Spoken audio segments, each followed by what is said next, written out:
Good morning and welcome to my review of Pasquale of Santa Ynez Mission by Florence Whiteman Rowland. This is a 5-star review and I will tell you why. Some books don't just stay on your shelf.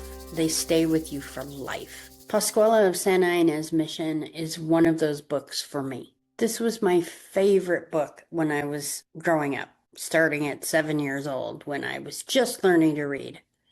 And many decades later, I can honestly say I still love it as much today. At its heart, this is the story of Pasquale, a young Native American girl living in California during the Spanish mission era. Through her eyes, we experience a world in transition. It's one that's shaped by colonization, cultural loss, and the painful clash between indigenous traditions and the mission system imposed on Native communities. Pasquale is often identified as yoked, and her story unfolds around Mission Santa Ynez, set in the late 18th and early 19th century in California. And what makes this book so powerful, especially for young readers, and it is made for young readers, is how gently and honestly it introduces complex history. It doesn't shy away from the realities of colonization, but it presents them through a deeply human lens. And as a child, I connected to Pasquale's longing for belonging and her struggle to understand where she fits in a changing world.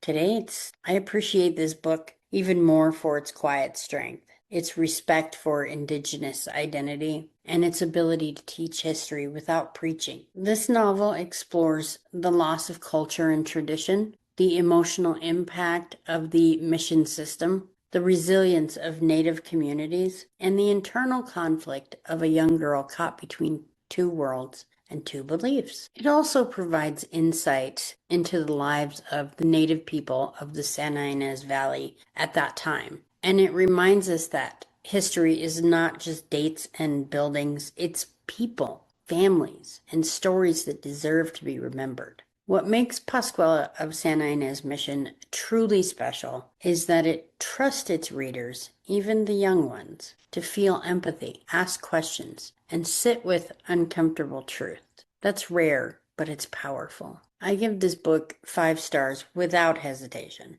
This is a book that shaped my love for reading, history, and storytelling, and one I still believe has a place in today's world. I highly recommend this book for young readers and adults as well. I love this book and I have loved this book since I was 7 years old. 5 stars all the way. So I want to thank you so much for spending this time with me and sharing in a book that has meant so much throughout my life. If you enjoyed this review, please like and share this video and subscribe if you haven't already, so you don't miss our latest videos every Sunday. And finally, Happy Christmas. I hope this season brings you warmth, comfort, and a little time to revisit the stories that helped shape you. Before I go, I want to pause for a moment of gratitude. Be grateful for the books that find you when you're young and quietly guide you through the world. Be grateful for stories that teach compassion, history, and understanding without ever raising their voice.